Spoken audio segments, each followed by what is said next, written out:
Olá, excluídos numa invasão, olá, excluídas numa invasão. Eu sou Otávio Gaia, este aqui é o Super 8. E hoje, tô trazendo aqui pra vocês um filme de ficção científica com ETs que me deixou de orelha em pé quando eu tomei conhecimento. Aí eu fui assistir, fiquei encantado, pra então perceber que esse encantamento tava mais longe da unanimidade do que eu imaginei. O Dudu, editor aqui do canal mesmo, não curtiu não o filme. Inclusive, o senhor tá até brigado com ele por causa disso. Me perdoa, meu Deus, me perdoa! Vamos lá dedicar 2 dedinhos de prosa pra eu tentar desvendar o que eu teria visto nesse filme ou pra ver se eu não tô imaginando coisas também. Já é? Então, simbora! Pra entender esse filme é preciso buscar conhecimento? Esse filme é de outro mundo? Um ET que não acredita em Deus é um ETeu? Tudo isso muito mais agora. Uma moça vive sozinha numa casa de campo de uma pequena cidade, lidando com seus traumas e remorsos. Então, quando chega um perigo totalmente inesperado, ela fica sem ter a quem recorrer e precisa se virar com o que tem para conseguir sobreviver.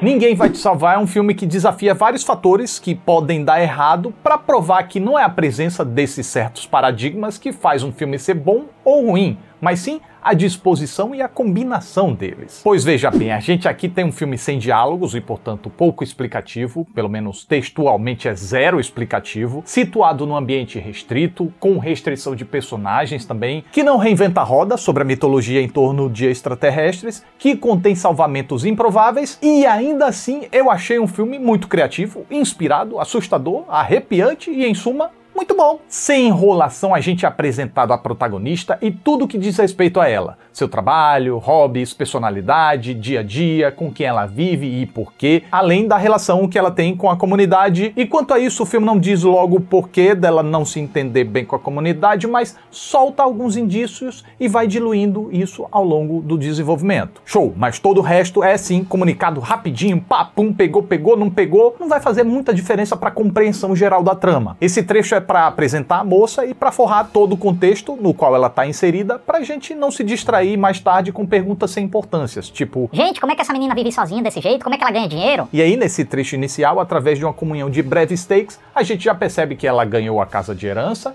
e garante o seu ganha-pão como costureira à distância. Nesse pedacinho, um olhar mais atento, além de conseguir pegar todos os detalhes que o filme está passando ali, também vai poder saborear o charme com que o diretor roteirista Brian Duffield introduziu tanta coisa em tão pouco tempo e de forma tão econômica e despretensiosa. E aí, quando a gente menos espera, a introdução acabou e a problemática já tomou início de vez. E se em filmes do gênero essa introdução da problemática geralmente serve como um aviso do perigo que tá por vir ao longo do desenvolvimento, aqui o perigo já surge com tudo, injetando uma superdose de tensão de modo intenso, extensivo, exaustivo, até finalmente permitir um mínimo sossego para a protagonista poder digerir o que está acontecendo. Nesse início da problemática, inclusive, há um exímio trabalho sonoro de passos, ranger de piso de madeira e ruídos naturais da ameaça lá.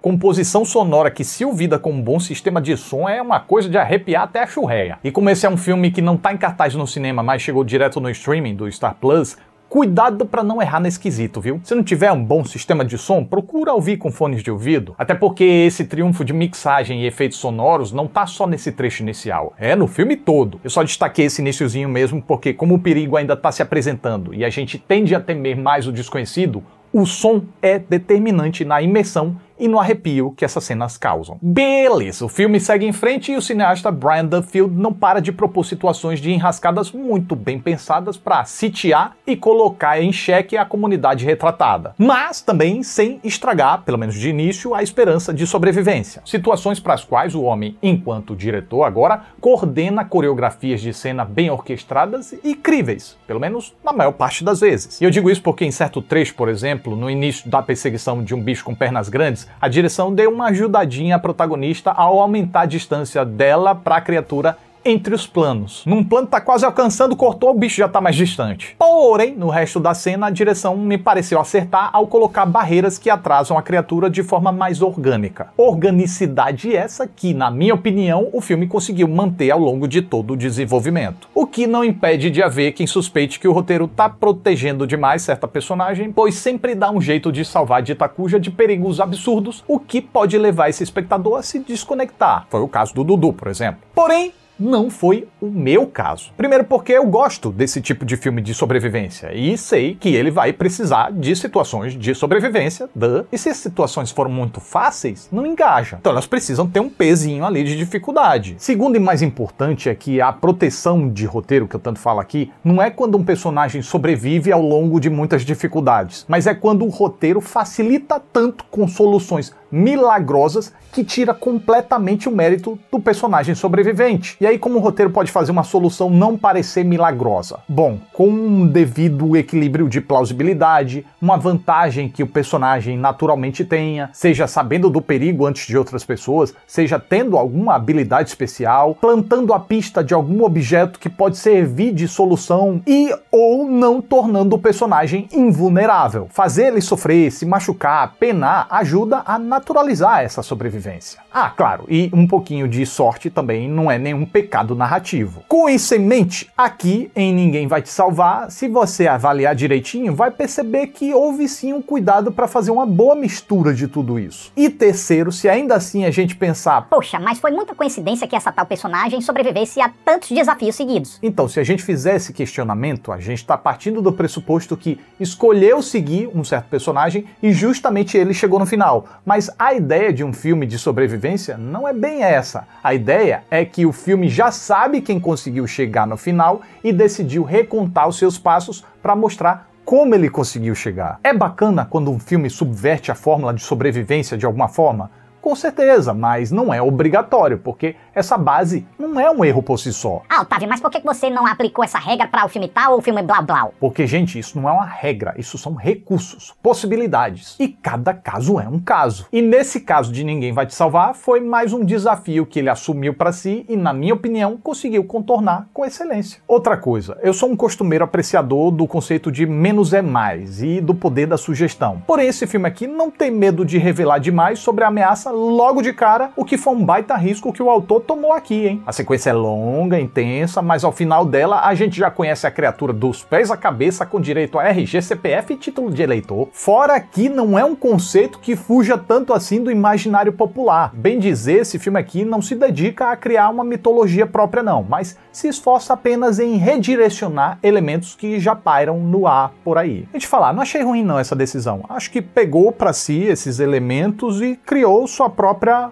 conjuntura, sabe? E se já na primeira sequência a gente já cria uma ideia da criatura, eu também não creio que isso foi desgastado, porque o filme ainda tira algumas surpresas da cartola quando apresenta uma boa variação de ameaças, através de múltiplas subespécies, cada uma com um perfil e comportamento ligeiramente diferentes. Uma é mais metódica, inteligente, calma e com poderes telecinéticos, outra é mais animalesca, instintiva, brucutu e limitada intelectualmente, e por aí vai. Pelo que me parece, só uma ali era racional. As outras parecem ser treinadas, domesticadas, como cães de caça, mas isso não tá no texto, isso tá no subtexto, o que para mim é excelente, pois o filme permite que eu possa completar o que ele não diz, e quando isso acontece eu tendo a emergir e a ficar mais preso, porque eu tô ali participando também. Mas agora, pro pessoal que assiste aos filmes distraído ou que tá acostumado a ter tudo mastigado, quando vê algo que não é assim, refletir se torna um obstáculo e qualquer coisa vira furo. Assim como reclamar de CGI. Agora virou moda. Por quê? Porque é a coisa mais óbvia, mais na cara, mais superficial. E para quem não consegue ou não se dedica a entrar no filme, se concentrar no filme, só consegue perceber isso mesmo, que tá na superfície. Não que os efeitos desse filme aqui sejam perfeitos, não mesmo. Mas também estão longe de serem comprometedores. Tem um ou outro momento em que o efeito digital salta mais aos olhos, mas na maior parte do tempo tão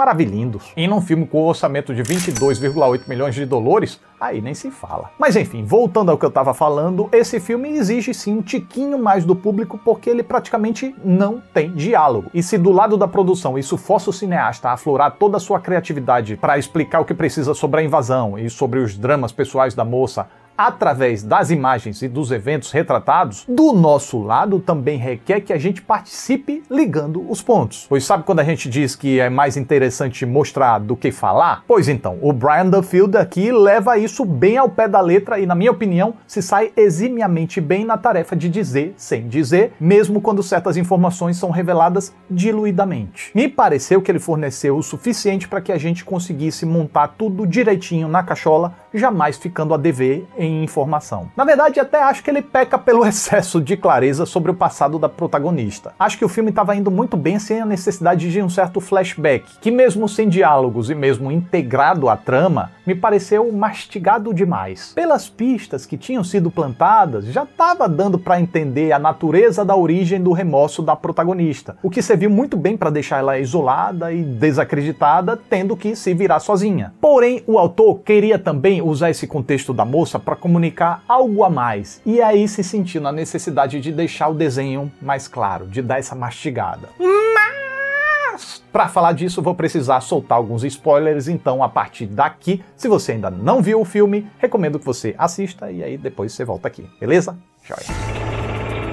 Joia, nesse flashback a gente descobre que durante uma briga na adolescência, a protagonista matou a amiga por acidente e isso fez ela se tornar uma persona não grata naquela comunidade. E aí, até por não ter com quem se comunicar, o cineasta inteligentemente deixou ela muda praticamente durante todo o filme. Ela até tenta interagir, mas sempre fracassa porque ninguém parece disposto a esquecer o passado, ninguém parece disposto a perdoar e, portanto, ninguém vai salvar ela, fisicamente e mentalmente. Só ela vai poder fazer isso. Fisicamente, ela encarna o Chuck Norris e sai matando os bichos e se virando como pode.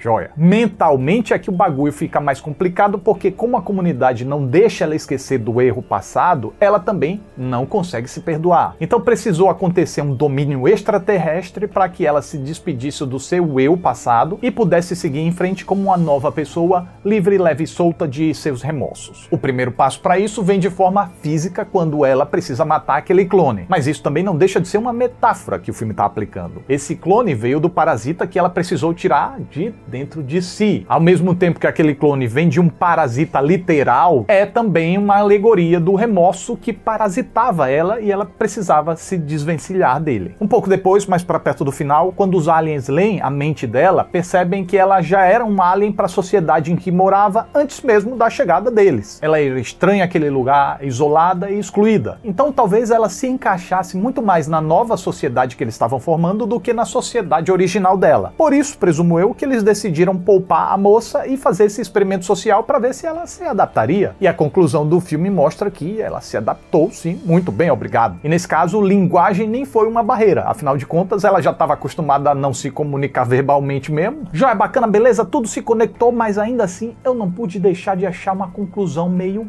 boba, disfarçada de profunda, reflexiva e metafórica. Pois me pareceu que o cineasta criou um panorama complicado demais para resolver e acabou ficando sem saída. Ou melhor, sem uma saída que não fosse fingir que a protagonista era especial quando ela não é. O filme faz mó estardalhaço, como se estivesse comunicando algo muito elaborado, como se estivesse fazendo uma reflexão muito profunda, uma conexão muito erudita, quando me pareceu servir mais como um disfarce da conveniente colher de chá que os ETs deram à moça. Vocês viram, né? Toda a sobrevivência que ela passou aqui, as dificuldades, tudo aqui eu consegui levar de boa. Mas esse ato final aqui dos ETs aí me pareceu demais. Sim, porque ao que parece toda a humanidade foi subjugada ou morta sem qualquer tolerância, sem qualquer vírgula, mas os aliens decidiram poupar a moça porque ela matou a amiga por acidente, foi excluída, tinha remorso. Ah, e porque ela era duro de matar também, conseguiu sobreviver aos perigos. E é aquilo que eu disse, encaixa.